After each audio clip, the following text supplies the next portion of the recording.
En un primer momento voy a ceder el uso de la palabra a Raúl Ilaquiche. Voy a permitirme leer una breve semblanza de su trayectoria. Raúl Clemente Ilaquiche Licta obtuvo el premio Bartolomé de las Casas en su 17ª convocatoria. Según decidió este martes 4 de diciembre el jurado reunido en la Casa de América en Madrid. El reconocimiento fue en mérito por su contribución al reconocimiento de los valores y derechos de los pueblos indígenas a través del compromiso político en su actividad docente, su práctica profesional como abogado y su labor legislativa. El jurado estuvo presidido por la secretaria de Estado de Cooperación Internacional, Lee Pajín. Raúl Ilaquiche nació en 1973 en la comunidad de Tigua, Yatapungo, provincia de Cotopaxi, Ecuador. Cursó sus estudios universitarios en la Facultad de Jurisprudencia de la Universidad Central del Ecuador, de la que es doctor. Realizó una maestría en la Facultad Latinoamericana de Ciencias Sociales y un diplomado en la American University College of Law de Washington, Estados Unidos. Desde joven fue parte de diversas organizaciones indígenas de la provincia de Cotopaxi. Ha sido vicepresidente de la Confederación de los Pueblos de la Nacionalidad Quichua del Ecuador, Ecuarunari, director de la Fundación Defensoría Quichua de Cotopaxi y dirigente del movimiento indígena de Cotopaxi. Ha publicado varios libros y artículos especializados sobre los derechos colectivos y el derecho indígena y es profesor de maestría en la Universidad Uniandes. Fue electo al Congreso de Ecuador por el movimiento Pachacutic en noviembre de 2006. El premio Bartolomé de las Casas es convocado desde 1991 por la Secretaría de Estado de la Cooperación Internacional del Ministerio de Asuntos Exteriores y Cooperación y la Casa América, con el ánimo de reconocer el trabajo a favor del entendimiento y concordancia con los pueblos indígenas y de la protección de sus derechos y respeto de sus valores. Es importante también destacar que lleva el nombre del fraile dominico y cronista Bartolomé de las Casas, símbolo de la defensa de los derechos indígenas, y tiene una dotación de 50,000 euros íntegros en metálico y una medalla con la efigie de Bartolomé de las Casas. En anteriores ediciones se ha premiado, entre otros, a la labor del boliviano Víctor Hugo Cárdenas en 1994, el Cabildo Mayor del Pueblo UUA de Colombia en 1997, el Congreso General CUNA en 1998, al mexicano Miguel León Portilla en el año 2000, al paraguayo Ticio Escobar en 2004, a la guatemalteca Otilia Lux de Coti en 2005 y en el 2006 al Centro de Estudios Tecnológicos de la Amazonia del Perú. Sin más, cedo la palabra al doctor Raúl Ilaquiche para que nos exponga su ponencia. Muchas gracias. Bueno, me han invitado para abordar este tema de los estados multiculturales, es decir, las transformaciones, cambios que se están dando en los últimos tiempos, ¿no es cierto?, a nivel de casi todas las sociedades de Latinoamérica de manera particular, y obviamente un poco traerlas la experiencia de Ecuador, cómo se ha transformado no solamente en el estado multicultural, sino en estados plurinacionales. Entonces, hacia eso es lo que quiero llegar y eso es lo que quiero abordar. Para tal efecto, creo que es necesario hacer un recorrido por varios puntos. Primero, creo que es necesario situarnos, ¿no es cierto?, de que todas las sociedades, cuando se hicieron independientes, me refiero a las guerras de independencia y la conformación de los estados modernos, ¿no es cierto?, de 1830 en adelante, caso de Ecuador de manera particular, ¿cuál era la situación de los colectivos indígenas? ¿Cuál fue la situación de los pueblos, de las nacionalidades que hoy se constituyen o se caracterizan? Y ahí entonces en primer momento hablamos lo que se denomina el tema del constitucionalismo, en caso ecuatoriano desde 1830 hasta el año 2008, casi 200 años de vida, ¿no es cierto? En este entonces, ¿cuál fue la situación de los pueblos indígenas? Cuando el Estado se transformó como tal, ¿no es cierto?, una sola nación, de una sola cultura, de un solo idioma, en cuanto al derecho, obviamente el derecho estatal, el derecho kelseniano, un solo derecho, en el Estado rige el principio de legalidad y todos nos sometemos a las leyes. Y la situación de los colectivos indígenas, al igual que en el resto de sociedades, en el resto de estados, al igual que en México, una situación de imposición, de exclusión, de racismo, de xenofobia, de genocidio, obviamente de desconocimiento total de los derechos de los colectivos indígenas, ¿no es cierto?, a lo largo de estos 200 años, de una democracia liberal, de derechos típicamente individuales.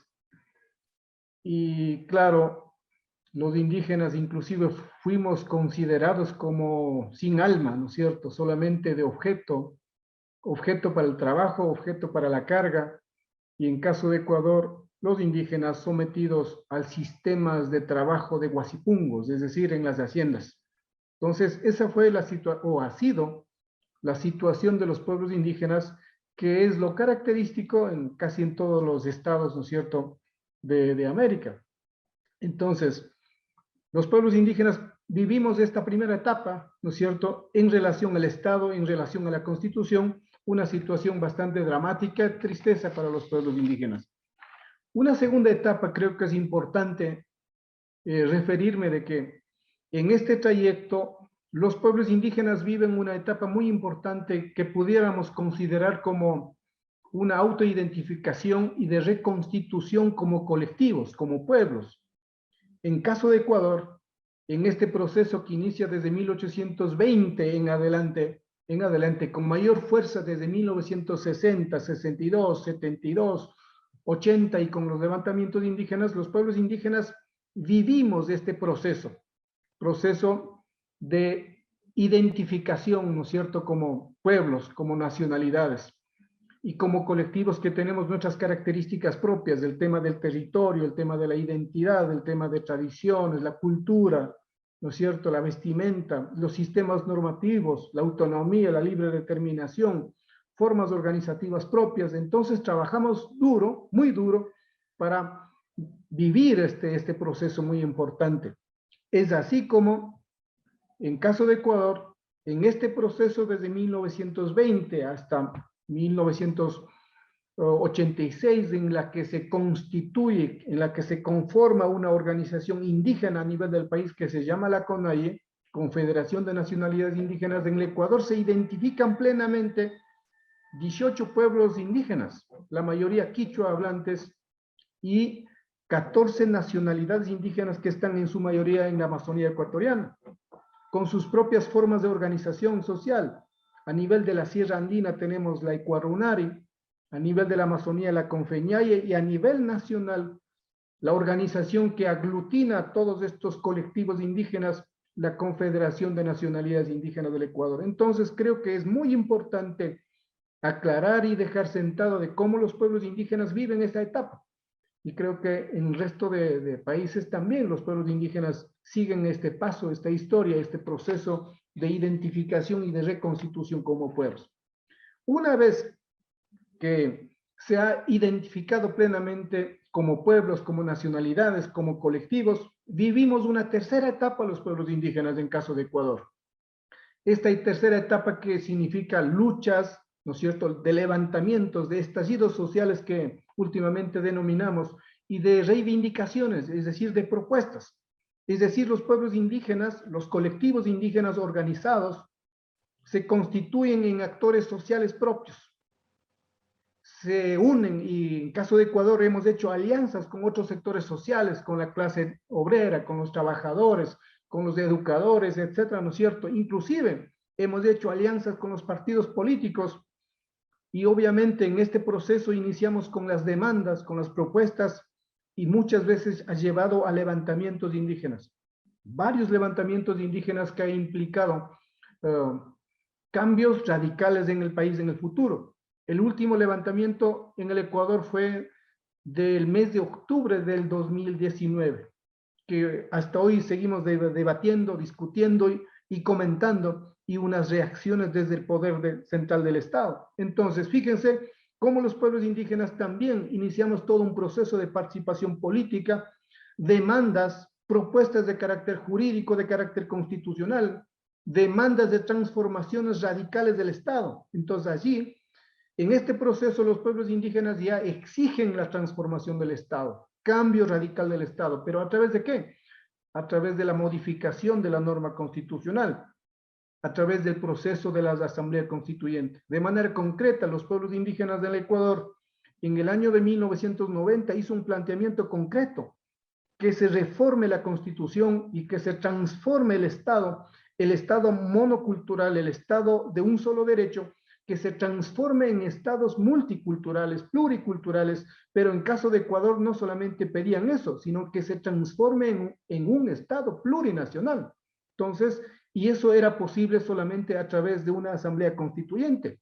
Y a través de todo este proceso, como digo, de participación política, de demandas, todo eso, vamos a ver que a la postre, y efectivamente, tenemos otro proceso histórico que es el tema de reconocimientos. Entonces, en este tercer momento, los de los pueblos indígenas, los colectivos son actores principales en la lucha constante, a través de la participación política, a través de levantamientos, a través de propuestas, a través de participación en las elecciones, asambleas constituyentes, etc.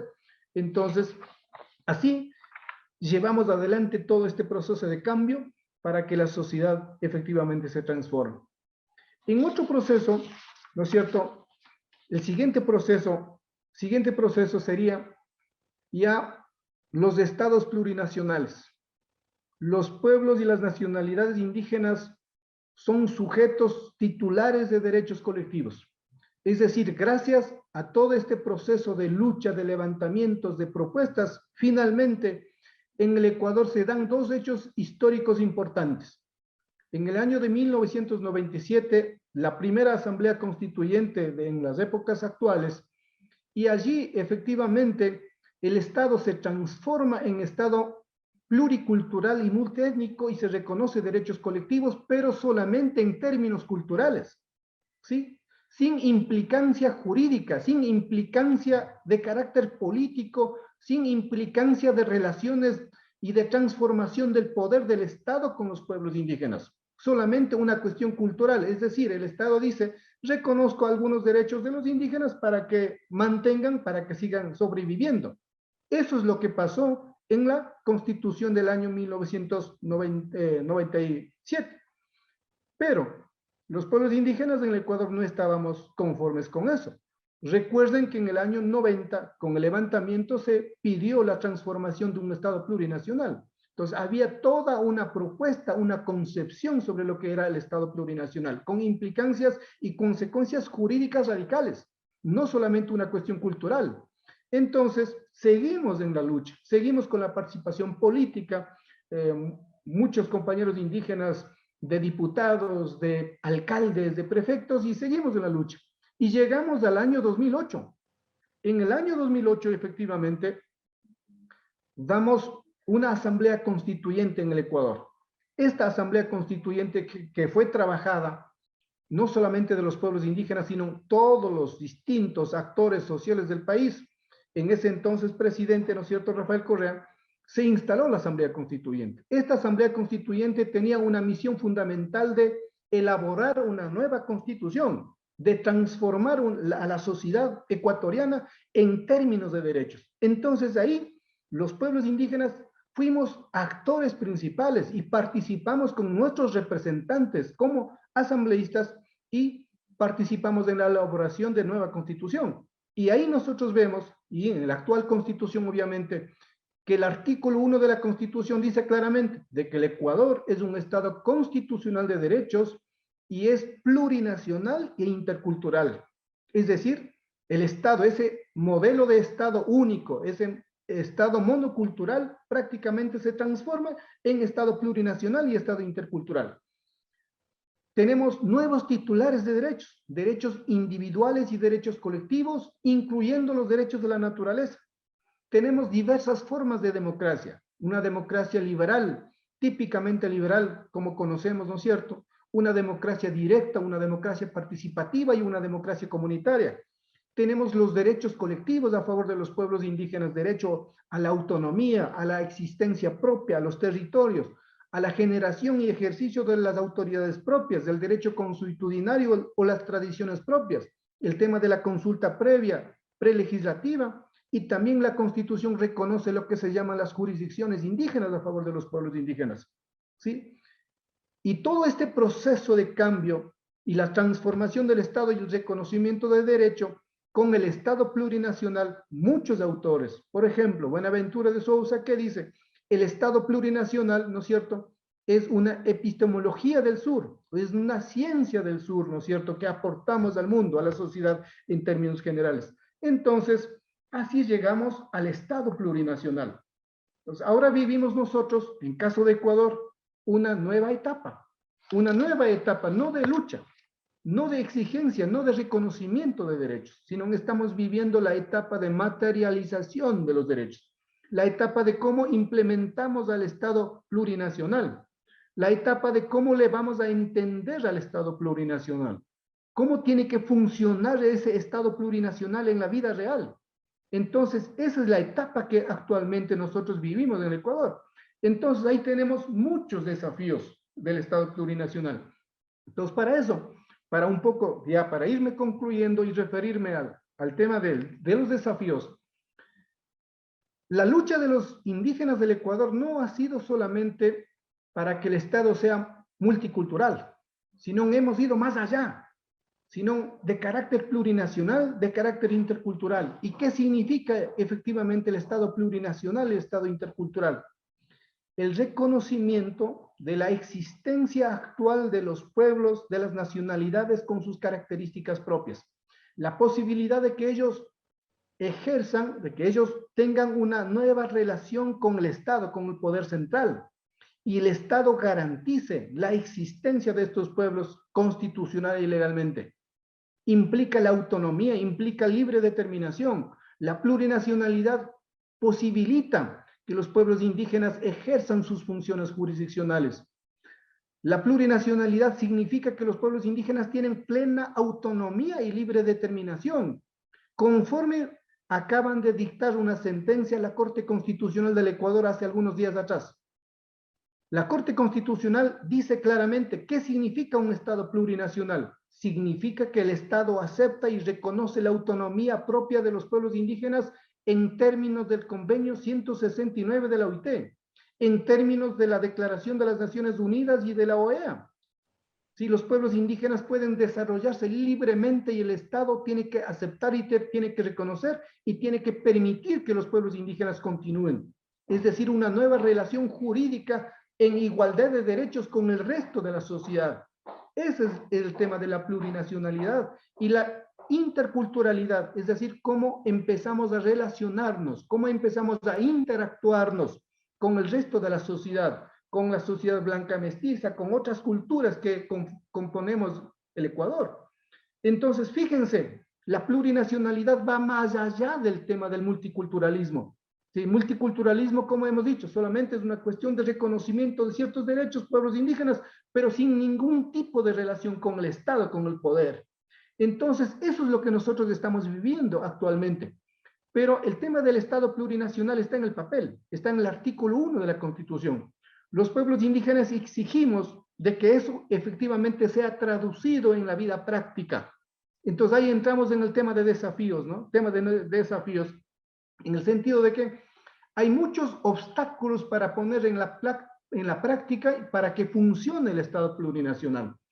Hay élites económicas, élites políticas que todavía ellos manejan el poder y limitan a toda costa el funcionamiento del plurinacionalismo. No permiten, no dejan que desarrolle el plurinacionalismo. La plurinacionalidad todavía está sin recursos. Es decir, el Estado, cuando hablamos de los estados plurinacionales, cuando hablamos de los derechos, la autonomía de los pueblos indígenas, también deberían dotar de recursos económicos. No está contemplado el tema de los recursos económicos. Todavía sigue esta matriz monocultural de un solo derecho, es decir, la sociedad nacional todavía no se ha transformado en la conciencia colectiva. Es decir, todavía seguimos o se sigue pensando en el colonialismo ideológico, en el colonialismo político, económico y cultural. Es un gran desafío que estamos nosotros viviendo. Por otro lado, creo que es necesario la transformación de todas las estructuras políticas, económicas, sociales y culturales, y cómo le plurinacionalizamos a eso, a través de las acciones concretas y de las políticas públicas interculturales que nosotros denominamos. Es decir, una nueva forma de gobernanza desde la diversidad, una nueva forma de gobierno en todas las instancias, en las acciones concretas, en las políticas públicas diarias, respetando los derechos de todos los pueblos, de todas las culturas y todos los grupos, en igualdad de condiciones, sin discriminación alguna. Eso implica la plurinacionalización del Estado. Fíjense. Entonces, es necesario llegar a un acuerdo práctico, a un acuerdo político, a un nuevo pacto social, ¿no es cierto?, de poner en la práctica y hacer funcional el Estado plurinacional en caso de Ecuador. Esa es la lucha constante que nosotros estamos viviendo actualmente. Y no ha terminado la lucha de los indígenas, no, para nada. Ahí están los derechos, ahí están en el papel, están en la Constitución, están en los instrumentos nacionales y ahora, muy importante, la Corte Constitucional, como digo, ha empezado a dictar sentencias, más o menos dando algunas salidas de cómo debemos de entender y de cómo deben funcionar los estados plurinacionales. Entonces, brevemente, decirles de que así entendemos el tema de los estados plurinacionales. Y para llegar a eso, ha implicado pasos fundamentales como hemos mencionado, ¿no es cierto? Primera etapa, segunda etapa, tercera etapa, finalmente tenemos esto. Creo que el tema de la transformación al tema del multiculturalismo y más allá a los estados plurinacionales es posible, es necesaria en todas las sociedades. Hacia eso nos vamos. Tarde o temprano los estados van a transformarse. Por ejemplo, conocemos lo que ha pasado en Colombia, conocemos lo que ha pasado en Bolivia, en Chile está un proceso constituyente, en Perú viven nuevas etapas, en México, ¿no es cierto?, ya se ha presentado las reformas constitucionales a nivel federal, pero a nivel de los estados, como en Oaxaca, están iniciando. He leído, he revisado todo el trabajo sobre el tema del pluralismo jurídico, los sistemas normativos, cómo las instituciones del Estado están aceptando. Entonces, eso implica de que en el futuro vamos a llegar a el tema del plurinacionalismo, ¿no es cierto? El reconocimiento, el pleno reconocimiento, la vigencia y actual de los pueblos y de las nacionalidades. Y en el marco del respeto, ¿no es cierto?, empecemos a vivir. Así que eso brevemente decirles, estimados amigos, así vivimos en caso de Ecuador, así estamos entendiendo el tema del plurinacionalismo y me alegro muchísimo de que en otros países también estemos en ese camino. Muchísimas gracias.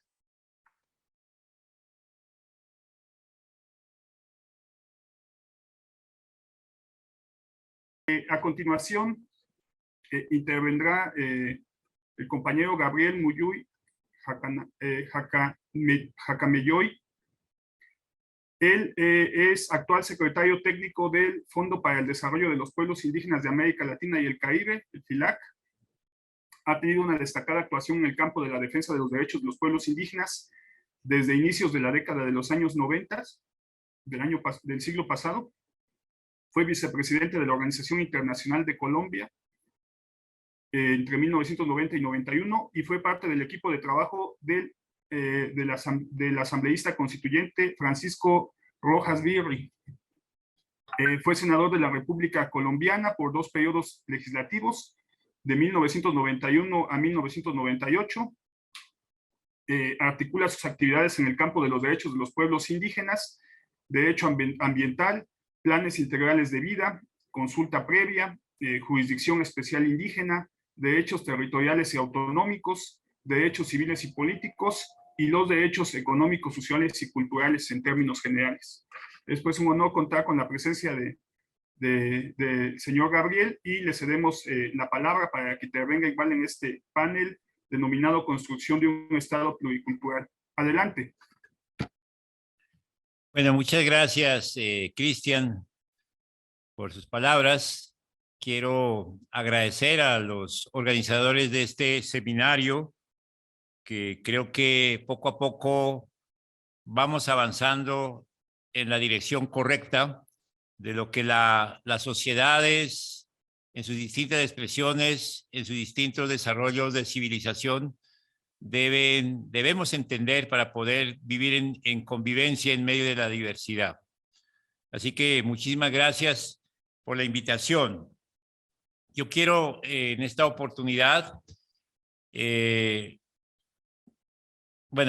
antes, perdón, también quiero saludar al hermano Raúl, que acabamos de escucharlo.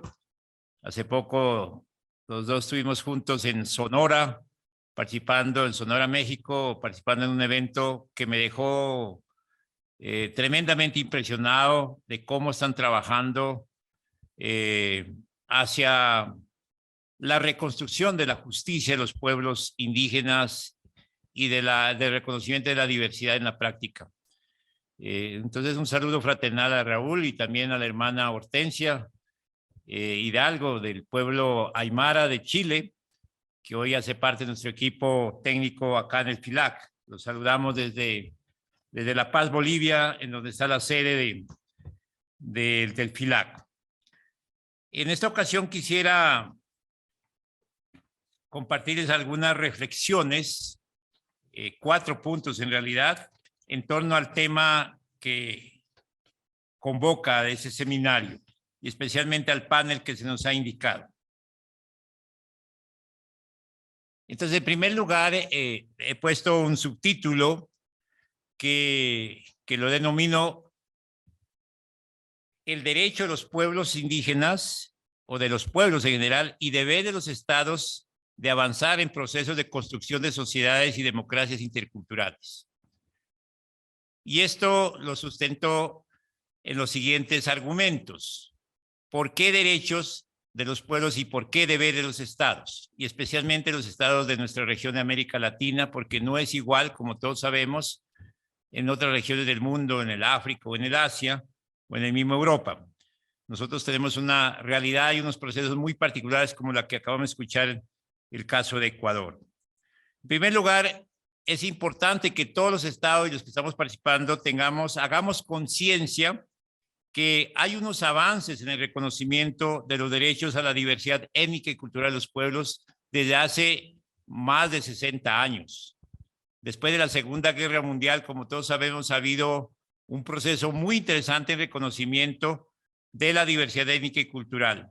Derechos que están contemplados en tratados internacionales de las cuales nuestros países de la región de América Latina y el Caribe, la mayoría han suscrito y han ratificado por ley de la República, por lo tanto han adquirido compromisos de implementarlos.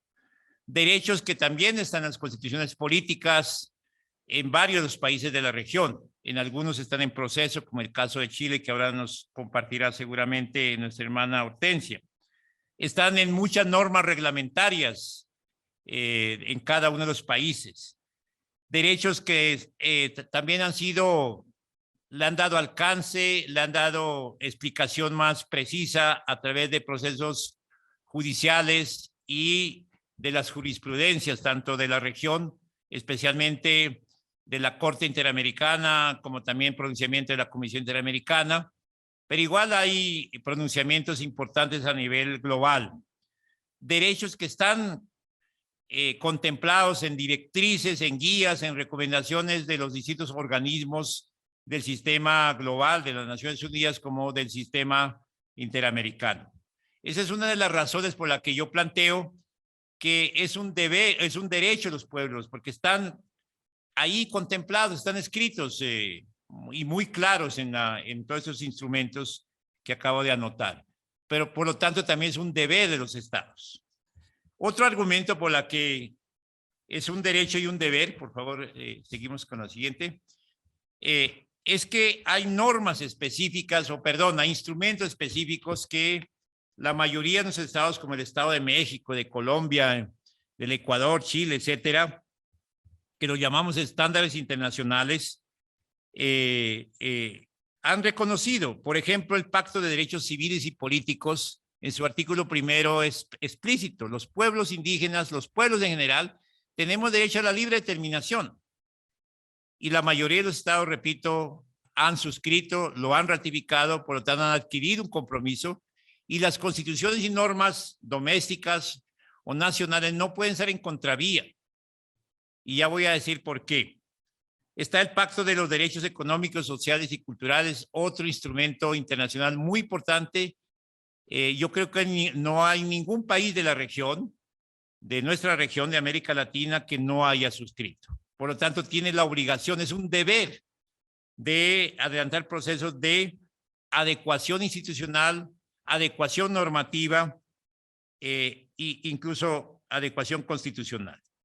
Un instrumento que es ampliamente conocido, el Convenio 169 de la OIT sobre pueblos indígenas y sociedades tribales en países independientes, es un instrumento supremamente importante porque está en el marco de los derechos humanos. Por lo tanto, en la mayoría de las constituciones políticas de nuestro país dice que estos instrumentos son parte del bloque de constitucionalidad. Están por encima de cualquier norma nacional y por lo tanto son instrumentos rectores para los procesos de reconocimiento en la práctica a nivel de los países. La Convención sobre Protección de las distintas expresiones culturales de la UNESCO del año 2005 es otro instrumento muy importante que la mayoría de los estados de nuestra región han firmado, por lo tanto están en el deber de garantizarlos de manera real y efectiva.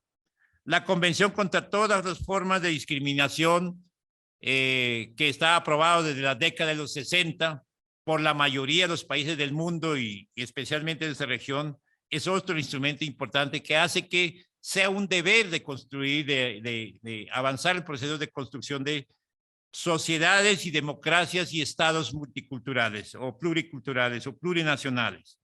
La Declaración de los Derechos de los Pueblos Indígenas, si bien es cierto que no es vinculante jurídicamente, es un instrumento que moral y políticamente debe ser observado, debe ser aplicado por la forma, por el tiempo y por el contenido que tiene este instrumento que duró 25 años de negociación. Y hoy en día la mayoría de los estados, por no decir todos, han firmado este instrumento. O sea, han adquirido un compromiso político y por lo tanto deberían aplicarse en las normas nacionales y normas reglamentarias. La Declaración Americana de los Derechos de los Pueblos Indígenas es otro instrumento y que fue aprobado en el año 2016 por la mayoría, por decir, por todos los países de la región. Es muy importante. Es otra razón por la que considero que avanzar en procesos de construcción de sociedades y estados plurinacionales es un derecho de los pueblos y es un deber de los estados. Pero por otro lado, por favor, avanzamos. Correcto, ahí. Hay una realidad que no podemos negar, y es que en esta región, en nuestros países, en cada país, en unos más, en otros menos, tenemos una realidad de la diversidad de pueblos, y especialmente de pueblos indígenas. Según nuestros datos registrados del FILAC, tenemos 826 pueblos indígenas diferentes, con más de 550 idiomas diferentes, con visiones o cosmovisiones sobre la vida y el desarrollo diferentes. Y eso los estados tienen que garantizarlo, porque como ya lo dije, hay unos instrumentos internacionales de los cuales son parte integrante de nuestros estados, países. Diferentes sujetos colectivos de derecho público. Ese es otro punto muy importante. ¿Por qué sujeto de derecho público? Porque hay unos instrumentos que han reconocido como tal, algunos de los que ya mencioné, pero hay muchos otros más instrumentos que se puede revisar. Igualmente, otra razón es que estos pueblos, de acuerdo a lo que ya comentaba, tienen y tenemos, como indígenas que somos, el derecho a la libre determinación como pueblos, y los estados tienen que garantizar, y ahí es otro aspecto esencial de las estados plurinacionales o estados multiculturales o naciones multiculturales. Es entonces la tercera razón por la que considero que es un derecho de los pueblos y un deber de los estados el garantizar procesos de construcción de estados plurinacionales o multiculturales. Frente a esta situación, considero o planteo una segunda idea, la necesidad y la urgencia de nuevas formas de relacionamiento entre pueblos indígenas, Estado y sociedad indígena, en el marco y la visión de derechos, como ya lo anoté. Primero, es muy importante que trabajemos entre todos y adelantemos procesos de mejorar el relacionamiento con una visión de que los pueblos indígenas no somos del pasado, somos sujetos de derechos individuales y colectivos hoy en día. Y ahí hay mucho, es todo un reto, como le decía nuestro hermano Raúl. Todavía hay una visión de derecho de un Estado liberal con un enfoque de visión individual, de derechos individuales y no colectivos. Y este paso ya fue dado desde la década del 70 prácticamente, ratificado en la década del 80 y en la década del 90 y ahora en el siglo XXI pues hemos avanzado muchísimo. Y los estados tienen que observar eso y tienen que garantizar para poder establecer una nueva forma de relacionamiento. Es importante que en esta nueva forma de relacionamiento se considere a los pueblos indígenas como actores políticos de desarrollo propio, como está establecido en las normas internacionales que comentaba entre algunos, y de los países como también del mundo. No somos pobrecitos, a veces se sigue mirándonos a los indígenas como que si fuéramos pobrecitos y no tenemos nada que aportar. Y es importante aquí decir que tenemos todo un potencial, todo un conocimiento milenario acumulado, que también son técnicos y científicos. Y eso debe considerarse en esta nueva forma de relacionamiento entre Estado, pueblos indígenas y sociedad mayoritaria.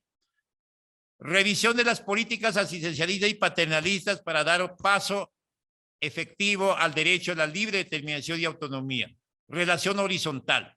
Todavía hay una relación vertical en la práctica, pese a las normas que comentaba, pese a las constituciones como la de Colombia, Ecuador, Bolivia. Todavía notamos un relacionamiento vertical, autoritario, incluso en muchos, e impositiva del monoculturalismo.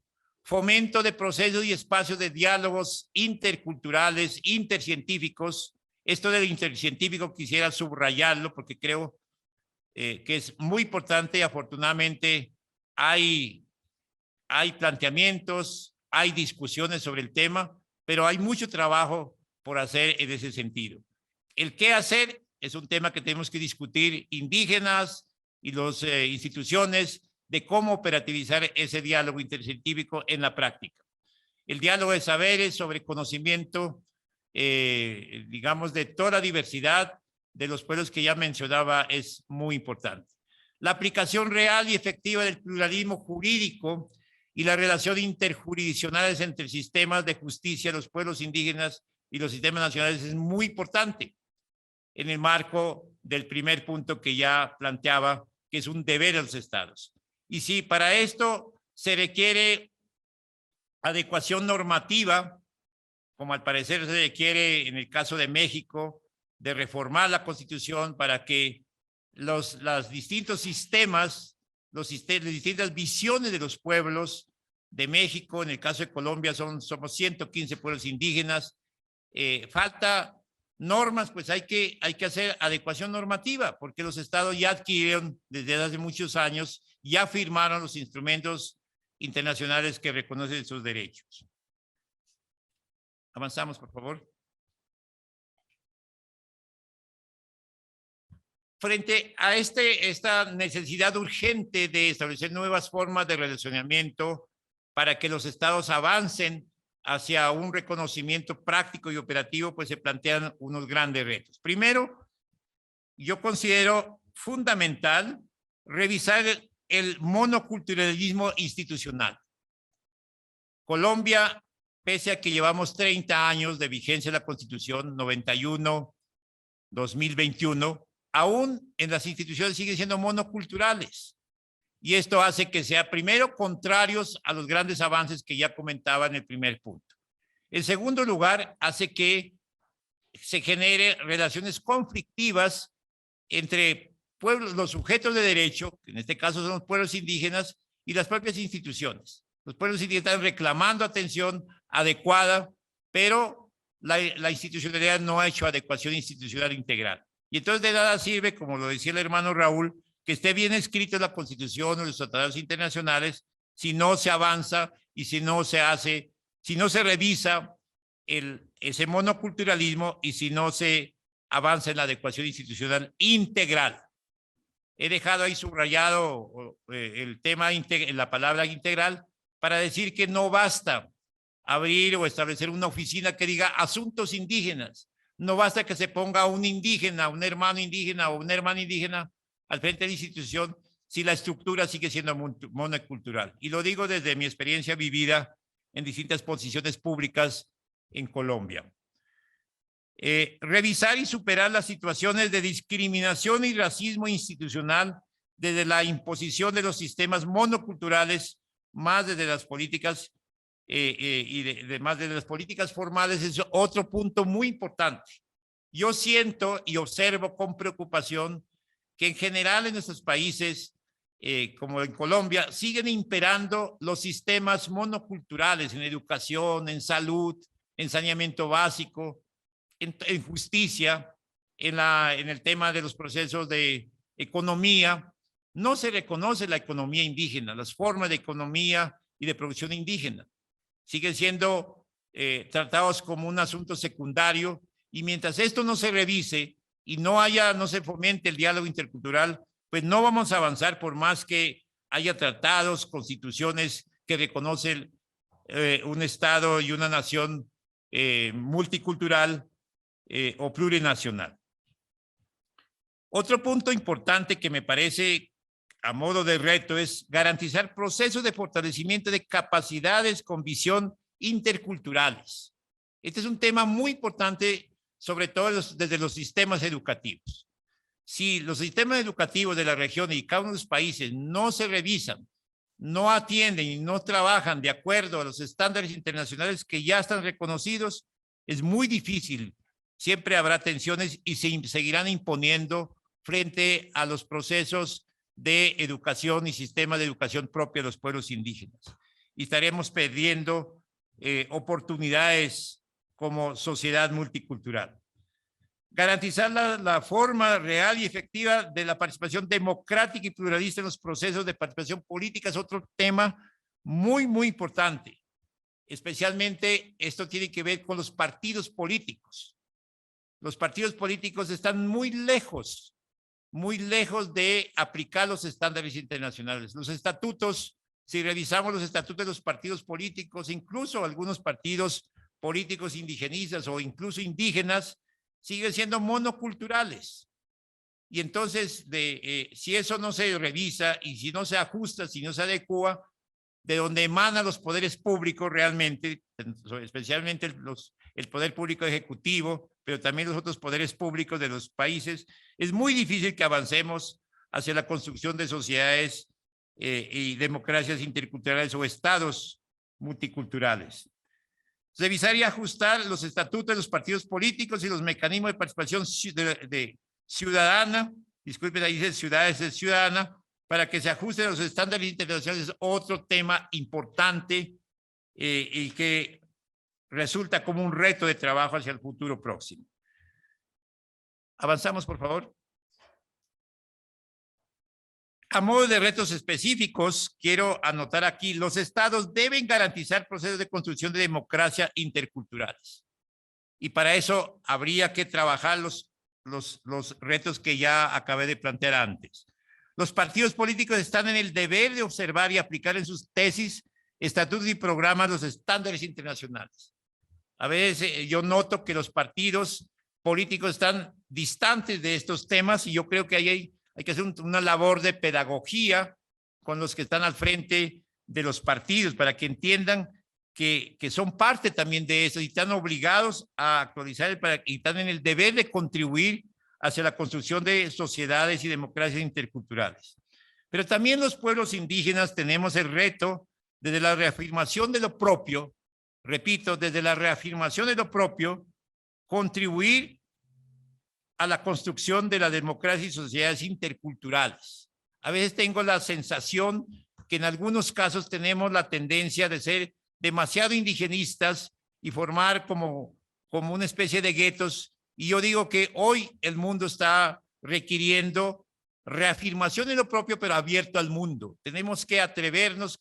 Es un reto, por supuesto, porque corremos el riesgo que de pronto se nos imponga el monoculturalismo, pero tenemos que abrirnos al diálogo intercultural con las otras sociedades, con las otras realidades de la humanidad, de la región y de cada uno de los países. A modo de conclusión, los estados y las instituciones, pese a los importantes avances en el reconocimiento formal de la diversidad étnica y cultural de los pueblos, siguen siendo monoculturales. Y ya lo constataba en la presentación, intervención del hermano Raúl. Yo no quisiera entrar en más detalles de mi país, pero pasa algo similar a la de Ecuador. Los partidos políticos igualmente son monoculturales, y si eso no cambia, es muy difícil que avancemos. Sus tesis, sus estatutos, sus programas no corresponden a la diversidad de la realidad cultural de los pueblos que ya hablábamos. Solo de los indígenas somos una gran diversidad en cada país. Es fundamental avanzar hacia la construcción de sociedades y democracias interculturales en concordancia con los estándares internacionales. También los estándares nacionales de los derechos humanos reconocidos en los instrumentos internacionales y nacionales. Entonces, importantísimo, porque si no, seguiremos en una situación de relacionamiento, un poco de conflicto, y los que finalmente vamos a perder somos los que tenemos menos posibilidades, menos instrumentos, que en este caso son los pueblos indígenas. Y los estados estarían no actuando como deben actuar en concordancia con los estándares internacionales que ya comentamos. Esas eran las ideas que quería compartirles. En Colombia, en el año 91, dimos un paso histórico. Fue por constitución reconocido como una nación multiétnica y pluricultural, pero adolecemos después de 30 años de una adecuación institucional, y entonces sigue pesando en todos los niveles, en todos los temas, en todos los aspectos, el monoculturalismo, y por eso los pueblos indígenas tienen que hacer mingas, grandes movilizaciones para reclamar la garantía de los derechos, y se firman acuerdos para cumplir, para remediar las situaciones. Sin embargo, el problema continúa y hay que hacer una nueva minga para exigir al Estado atención, porque no se ha hecho una adecuación institucional integral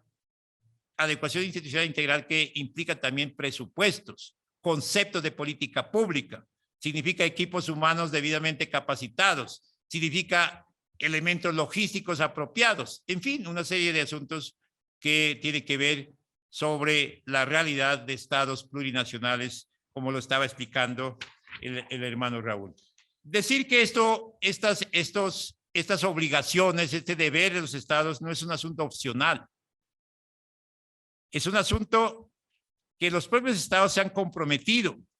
En la Convención Americana sobre Derechos Humanos del Pacto de San José, el artículo 2 dice: si el ejercicio de los derechos y libertades mencionados en el artículo 1 no estuviere ya garantizado por disposiciones legislativas o de otro carácter, los estados partes se comprometen a adoptar, con arreglo a sus procedimientos constitucionales y a las disposiciones de esta convención, las medidas legislativas o de otro carácter que fueren necesarios para hacer efectivas los derechos y libertades. Estamos hablando de la reconocimiento de la diversidad, pero igual en los artículos 26 y 27 de la Convención de Viena sobre el derecho de los tratados no es opcional, es una obligación. Cuando los estados firmaron estos tratados, algunos los mencioné, de reconocimiento de la diversidad étnica y cultural de los pueblos, debe garantizarse en la práctica.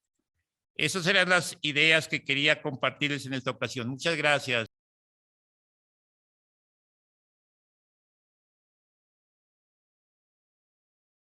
Voy a ceder la palabra a continuación a la maestra Hortensia Hidalgo. En primer lugar, voy a voy a dar lectura a una breve semblanza curricular de la maestra. Es activista en derechos humanos, feminismo y pueblos indígenas. La dirigente social aymara de 43 años impulsa la promoción y defensa de los derechos fundamentales de los pueblos indígenas. Ha coordinado a nivel regional la Red Chilena contra la Violencia hacia las Mujeres. Hoy integra colectiva feminista Julieta Kirwood y el Centro de Comunicación e Investigación Indígena Chasqui Naerampi.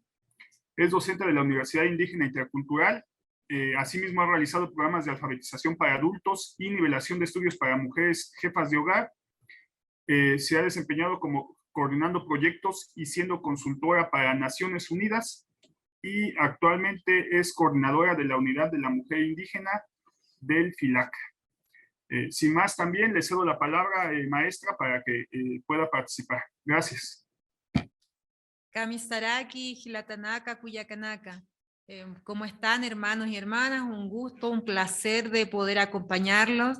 Saludo al hermano Raúl, al hermano Gabriel y a todos quienes nos están viendo hoy día por las redes sociales también, en este espacio tan importante con una temática que tiene que ver con estos tiempos, que tiene que ver con los derechos de los pueblos indígenas, que tiene que ver con la incidencia que podamos hacer también las mujeres indígenas en cuanto al pluralismo jurídico y principalmente a la construcción de nuevos estados, de estados plurinacionales, de estados pluriculturales o multiculturales. Un poco el contexto de Chile. En Chile somos no estamos reconocidos, creo que los pueblos indígenas tenemos menos derechos que en Latinoamérica, ¿no? Si hacemos esta comparación con nuestros vecinos países, no tenemos un reconocimiento constitucional aún. Tenemos un reconocimiento bajo la ley 19.253, que es la ley indígena, que reconocía hasta el año pasado 9 pueblos indígenas, que son el Aymara, el Quechua, Coya, Licanantay, Diaguita, Rapanui, Mapuche, Cahuáscar y Yagán. Y el año pasado, gracias también a que los pueblos indígenas se movilizaron, y principalmente se reconoció el pueblo chango. Por lo tanto, hoy día hay una existencia de 10 pueblos indígenas reconocidos bajo la ley indígena 19.253. En Chile comienza desde hace muchísimos años, la época de los 80, el movimiento indígena, que prevalece y establece, ¿no?, derechos fundamentales para los pueblos indígenas, derechos colectivos e individuales. Sin embargo, los gobiernos de turno no obedecen a estos requerimientos que se ven latentes, ¿no?, y con las diferentes dificultades que pasa el Estado chileno, principalmente con el negacionismo hacia los pueblos indígenas y los derechos. Y eso se enfrenta, da la situación de enfrentar pueblos indígenas con las políticas nacionales. Y eso tiene que ver hoy día también que persiste muchísimos conflictos, y hoy día lo que tiene que ver con la militarización hacia Wallmapu, y eso donde se ha generado, creo, que los conflictos más grandes a nivel de país. Dada la situación que viven los pueblos indígenas y que vive la sociedad en general en Chile, viene el movimiento ciudadano, el movimiento de los pueblos indígenas, y es así que llegamos a establecer la construcción de una nueva constitución. Y para eso los pueblos indígenas y las mujeres jugamos un rol fundamental. Porque quedamos fuera, los pueblos indígenas y las mujeres, de las directrices hacia una nueva constitución. Y la Convención Constitucional no nos consideró. Por lo tanto, nos organizamos el año pasado y dimos pie a lo que es la ley para los escaños reservados para los pueblos indígenas. Quienes participamos en la creación de esa ley, en lo que es la discusión política de esa ley, establecíamos un número de 24 escaños reservados para los pueblos indígenas, que tienen que ver con el 12,8% de la población que somos. Y eso fue una negociación que duró casi un año a nivel del Parlamento, donde discutimos con los parlamentarios. Cuando nosotros proponíamos esta cantidad de indígenas que deberían inscribir la nueva Constitución, algunos sectores dicen que no, que solamente debiera ser 1, luego continúan en 3, y así va avanzando lo que es esta negociación para llegar a lo que hoy día que fueron 17 escaños reservados para los pueblos indígenas, y donde la presidenta de la Convención Constitucional es Elisa Loncón, una mujer mapuche. Para los pueblos indígenas eso fue un gran logro, que queríamos siempre, ¿no? Sin embargo, el negacionismo, la violencia al Estado hacia los pueblos indígenas no lo permitía. El movimiento social ayudó bastante a que se pudiera concretar. Y hoy día, de los 155 convencionales que están escribiendo la Constitución, existen 20 representantes de pueblos indígenas, 17 por escaños reservados y 3 que pertenecen a movimientos y partidos políticos. Porque la participación política de los pueblos indígenas y principalmente de las mujeres debe ser también estratégica, tiene que estar también en diferentes espacios. Los escaños reservados, quienes estuvimos peleando y discutiendo la ley, venimos diciendo qué es lo que tiene que quedarse hoy día para la construcción de un Estado plurinacional. Y en esa construcción de un Estado plurinacional no solo tiene que estar en un vocativo de la Constitución, sino que tiene que plasmar derechos.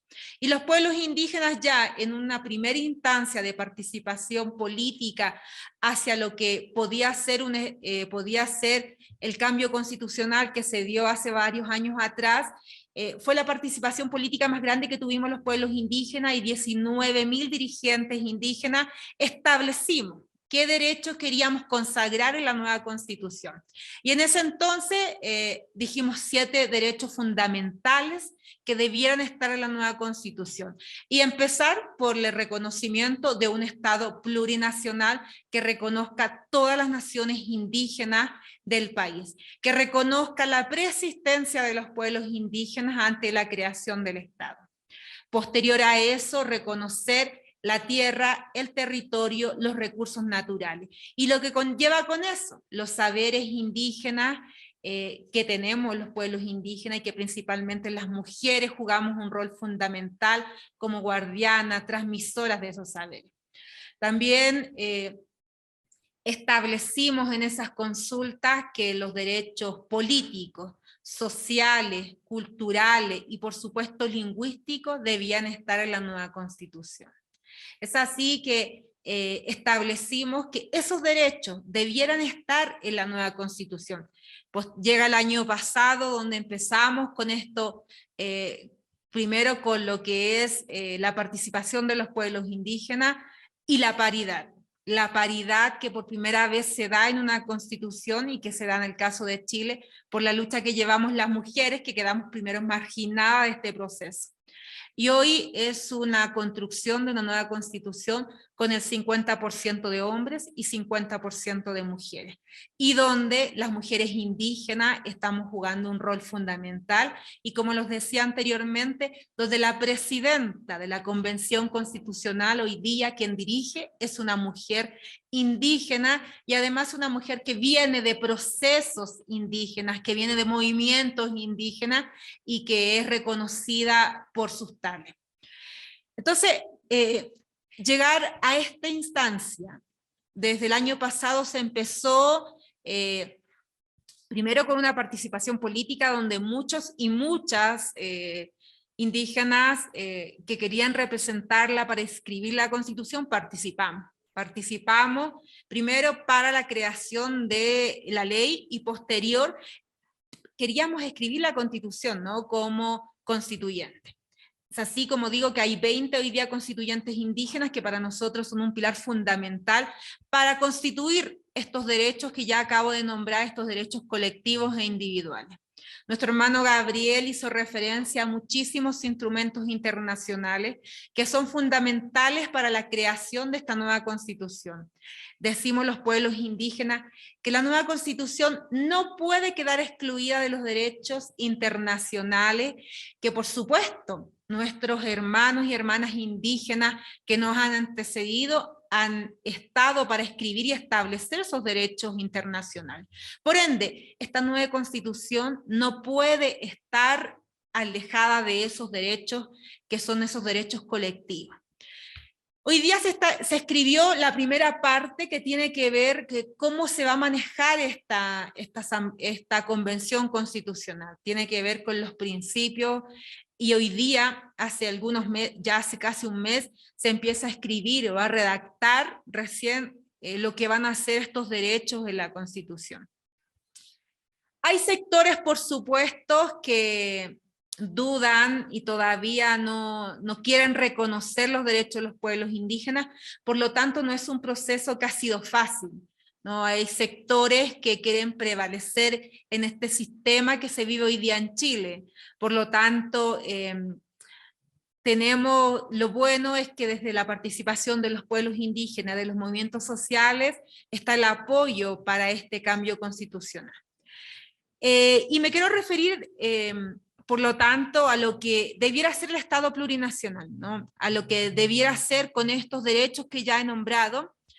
Y el Estado plurinacional, quienes hemos participado dentro de estos procesos, lo hemos identificado como una comunidad de naciones que trae consigo la definición de la Constitución política o la Carta Magna y debe responder a un criterio de las plurinacionalidades y al momento de definir los poderes del Estado, las bases de la institucionalidad, las características y los requisitos para disputar espacio de poder, debe haber una expresión de participación de los pueblos indígenas.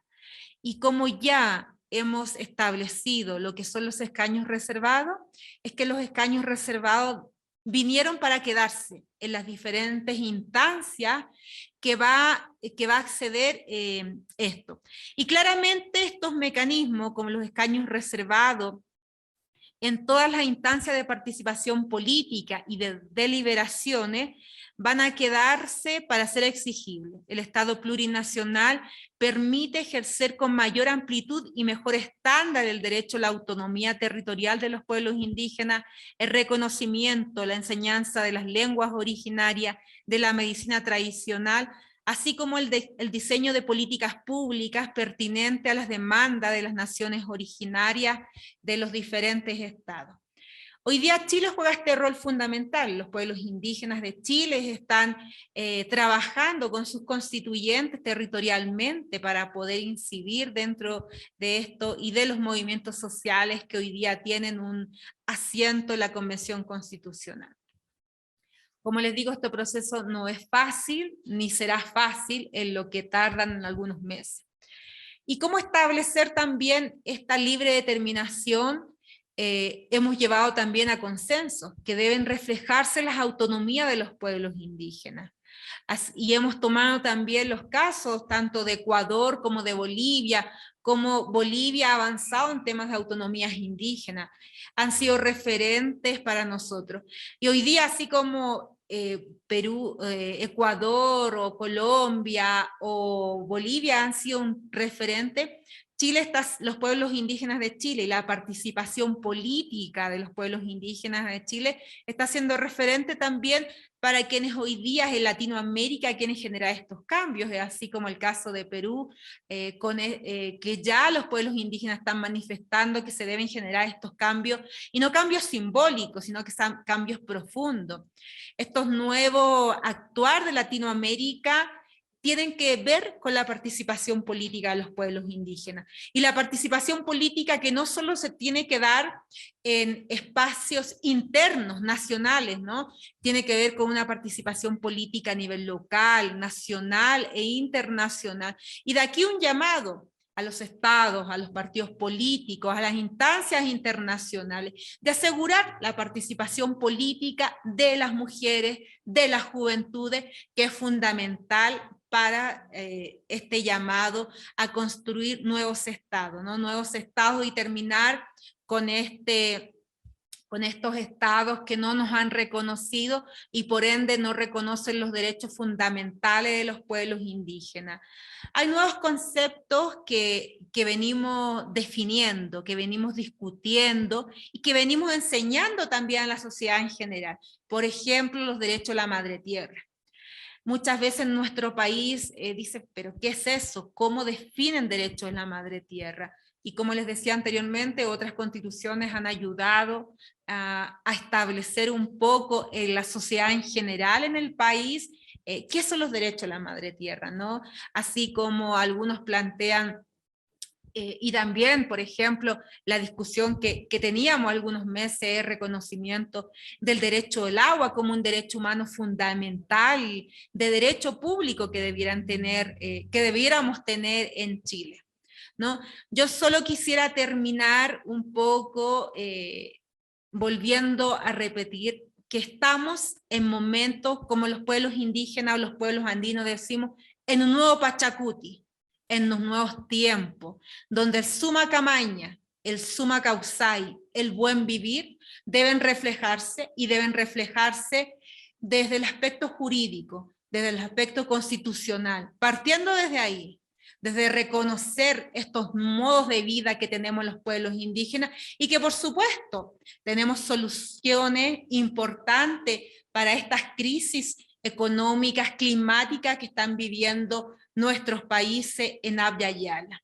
Solamente terminar afirmando nuevamente que las mujeres y los jóvenes son fundamental para establecer nuevos criterios o nuevos modos de vida en los estados. Muchísimas gracias y que sea hasta un nuevo momento.